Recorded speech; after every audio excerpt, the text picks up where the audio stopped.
돈이 많이 풀렸기 때문에 주가도 오르고 집값도 오르고 환율도 높은 수준 유지하고 있다. 그럼에도 불구하고 코스피가 더 빠른 속도로 올랐다는 것입니다. 그래서 당분간은 주가가 조정을 보일 수가 있는데 내년 하반기에는 은행금리하고 코스피 배당 수익률이 거의 비슷해지면서 본격적으로 그때 돈이 주시장으로 더 많이 들어오면서 그때야말로 상당한 유동성 장세가 펼쳐지지 않을까.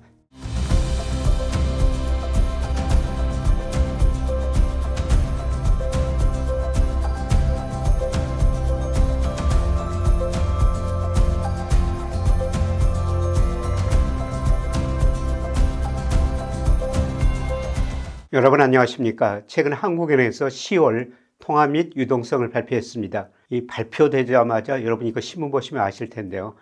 돈이 많이 풀렸다. 돈이 많이 풀렸기 때문에 주가도 오르고 집값도 오르고 환율도 높은 수준 유지하고 있다.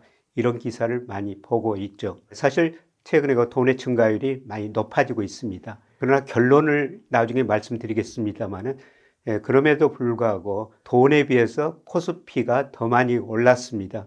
돈이 풀려가지고 주가도 집값도 올랐습니다만은 상대적으로 돈 풀린 속도에 비해서 자산 가격이 더 빨리 올랐다. 이런 말씀을 드리도록 하겠습니다. 그래서 하나하나 지표 살펴보겠습니다. 우선 한국은행에서 통화량이라는 걸 발표하는데요. 통화량은 M1, M2, LF, L 이런 것들을 쭉 발표를 해요. 그런데 대표적인 통화지표가 M2라는 겁니다. M2라는 것은 M1, 현금 통화 플러스 요구불 예금, 그 다음에 1년 만기 저축성 예금 이런 것들이 포함된 대표적인 통화지표예요. 그런데 최근에 M2 증가를 보면은 굉장히 빠른 속도로 늘어나고 있죠. 그래서 한때 2%대까지 떨어졌는데요. 지난 10월 보니까 전년 동월 대비 8.7%까지 증가했습니다.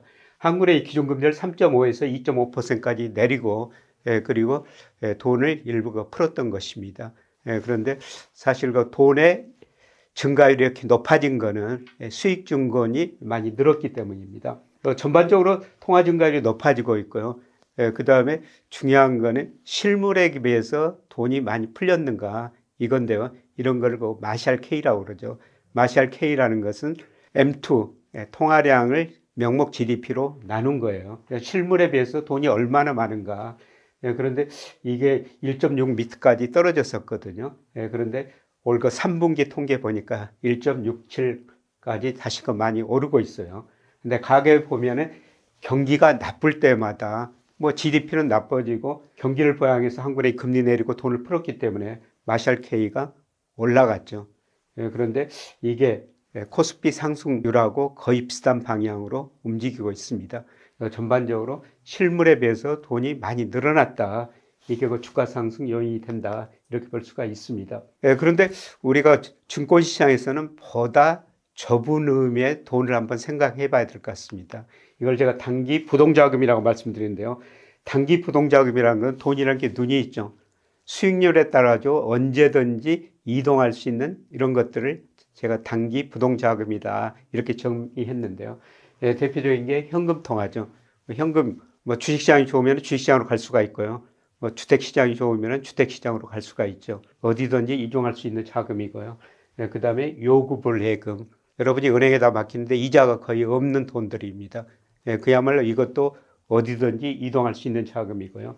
그 다음에 수시 입출식 저축성 예금. 이건 요구불 예금보다 이자는 좀 높지만 역시 언제든지 수익률 높은 대로 이동하는 자금입니다. 그리고 최근에 통화 증가율이 높아진 것은 수익증권 때문이에요. 수익증권이라는 것은 우리가 주식을 투자하기 위해서 직접 투자도 하지만 주식형 펀드 가입하죠. 그 다음에 채권형 펀드 가입합니다. 그런데 올해 들어서 수익증권이 가장 많이 늘어났어요. 우리 단기 부동자금이 10월 말 기준으로 2,137조입니다. 작년 말에 비해서 이렇게 많이 늘어났죠. 그런데 이 기여율을 보니까요. 수익증권 기여율이 68%입니다. 그만큼 주시장이 좋았다는 것입니다. 그런데 장기적으로 보면요. 코스피하고 단기 부동자금 같은 방향으로 움직이죠. 사실 주가가 오르면요. 수익증권 이게 올라갈 수밖에 없습니다. 그래서 최근에 주가 오르고 단기 부동자금도 많이 증가했다. 이렇게 볼 수가 있는 것이죠. 조금 더 좁은 의미에서 우리가 그 주식을 살 수 있는 대표적인 자금이 고객예탁금하고 국내 주식형 펀드예요. 이게 최근에 185조까지 갔습니다. 굉장히 빨리 증가했죠. 코스피하고 거의 같은 방향으로 움직여요. 코스피도 상승했고 고객예탁금 주식형 펀드도 같이 늘었다는 것입니다. 그래서 절대 수준은 많이 늘어났는데요. 우리가 상대 수준을 많이 한번 생각해 봐야 됩니다. 그래서 코스피 시가총액에 비해서 고객예탁금 주식형 펀드, 여기는 국내 해외 주식 다 포함한 건데요. 그런데 이거는 8.7%밖에 안 됩니다. 장기 평균이 9.4%예요. 그래서 주식시장, 고객예탁금, 그 다음에 주식형 펀드 이런 돈이 많이 들어왔지만은 분모에 있는 코스피가 더 많이 올라버렸다는 겁니다. 그래서 오히려 이 비율은 과거 평균보다 낮아지고 있어요. 그만큼 코스피가 빠른 속도로 올랐다는 겁니다. 그래서 앞으로 코스피가 더 오르기 위해서는 이 분자에 있는 고객예탁금 주식형 펀드가 더 들어와야 되겠죠. 문제는 이게 더 들어올 것인가. 이게 더 들어와야지 주가가 한 단계 더 오를 수가 있습니다. 근데 가장 중요한 거는 코스피 배당 수익률하고 은행 이자인데요. 지금 여러분이 은행 예금하면은 2.5%, 3% 정도 됩니다. 근데 우리 코스피 배당 수익률은 2% 안팎이에요. 그래서 아직도 많은 분들이 뭐 코스피 배당 수익률보다 은행 이자가 높으니까 은행에다 돈을 맡기고 있죠. 그런데 이게 추세적으로 하락 국면에 접어들었습니다. 제가 여러분한테 늘 금리 말씀드렸습니다만 우리 잠재 성장률 하락하고 우리 대기업들이 은행에서 돈을 덜 빌려 쓰고 은행이 채권 살 것이다. 그리고 우리 경제 전체적으로 저축이 투자보다 많다. 그래서 계속 금리는 하락할 것이다. 이런 말씀을 드렸는데요. 문제는 언제 은행금리가 2% 정도 떨어질 것인가. 거기에 달려있는 것 같습니다. 최근에 전 세계적으로 금리를 인하하고 있죠. 가장 많이 금리를 인하했던 게 유럽 중앙은행 20이고요. 그 다음에 우리나라도 금리를 그 다음으로 많이 인하했어요. 근데 최근에 이제 금리를 제일 많이 인하할 나라가 미국, 연준이죠. 최근에 금리를 인하했고 앞으로 인하할 겁니다. 물론 예외적으로 일본은 금리를 인상하고 있습니다. 근데 우리 금리가 앞으로 더 인하될 것인가? 우리 기준금리가 2.5%인데요. 일부에서는 우리 기준금리 인하 사이클이 마무리됐다 이렇게 보는 분들도 있는데요. 그러나 제가 우리가 기준금리를 결정하는 GDP 갭 보다 정확한 갭은 아웃갭입니다. 실제 GDP하고 잠재 GDP 퍼센트 차이인데요. 내년에 마이너스가 나와요. 내년에 1.9% 성장하더라도. 그리고 근원 물가가 더 중요한데요. 근원 물가는 올해도 2% 안팎입니다만 내년에도 2% 안팎에서 한국은행 목표치 거기서 크게 벗어나지는 않을 것 같습니다. 이걸 고려하면은 제가 적정금리 추정해 보면은 한 2% 정도 나와요.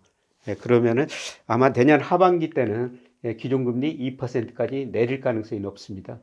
그렇게 되면 어떻습니까? 이제 저축성 예금 금리도 한 2% 안팎으로 떨어지고요.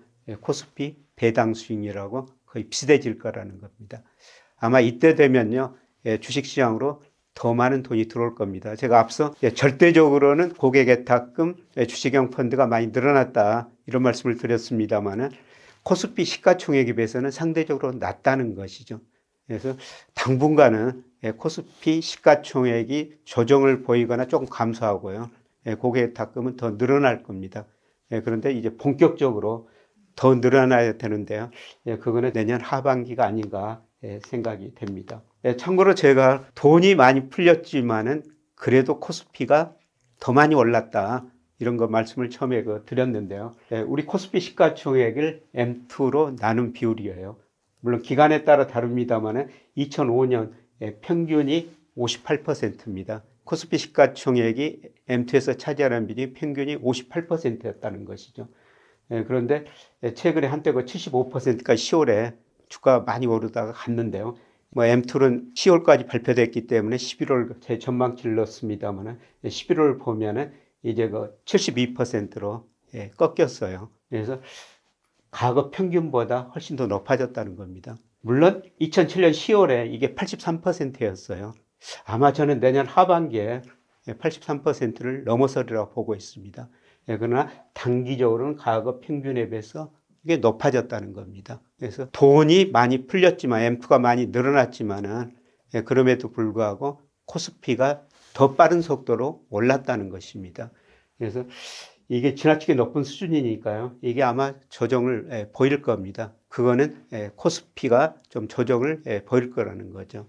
그래서 이게 아마 평균 수준까지는 안 떨어질 텐데요. 조금 높은 수준에서 조정을 보이다가 아마 내년 하반기 가서는 앞서 말씀드린 것처럼 기준금리 2%로 한국은행이 내리고 은행금리도 2%, 코스피 배당 수익률과 거의 비슷하면서 그때 주시장으로 더 많이 돈이 들어오면서 아마 역사상 최고치 2007년 10월에 83% 있습니다만은 그거를 더 넘어설 것 같습니다.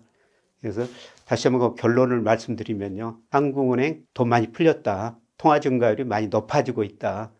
그래서 이게 자산가격 상승 요인이 됐습니다만은 그럼에도 불구하고 코스피가 돈 풀린 속도보다 더 빨리 올랐다는 것입니다. 그래서 이 과거 평균보다 높은 수준이기 때문에 주가가 어느 정도 조정을 보면서요.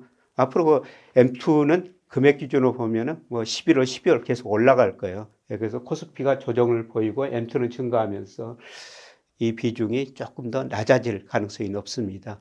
그래서 당분간은 주가가 조정을 보일 수가 있는데 내년 하반기에는 은행금리하고 코스피 배당 수익률이 거의 비슷해지면서 본격적으로 그때 돈이 주시장으로 더 많이 들어오면서 그때야말로 상당한 유동성 장세가 펼쳐지지 않을까 그렇게 내다보고 있습니다. 내년 개인 자금이 주식시장으로 더 유입되고 외국인의 매수세도 더 커진다면 우리 코스피 상승 동력은 훨씬 더 커질 것으로 보입니다. 안전히 새로운 국면을 맞이할 때마다 길을 잃지 않고 자산을 키워나가고 싶은 분들을 위해 평생소장 포트폴리오 관리 패키지를 준비했습니다. 변동성 속에서도 흔들리지 않은 자산 배분 원칙을 배우고 실천하고 싶으신 분들은 고정 댓글을 확인해 주시길 바랍니다. 투자 의성패는 좋은 전략을 세우고 그거를 지켜내는 인내에 달려 있습니다. 시장이 흔들릴수록 냉철한 판단과 기준 잊지 마시길 바랍니다. 고맙습니다.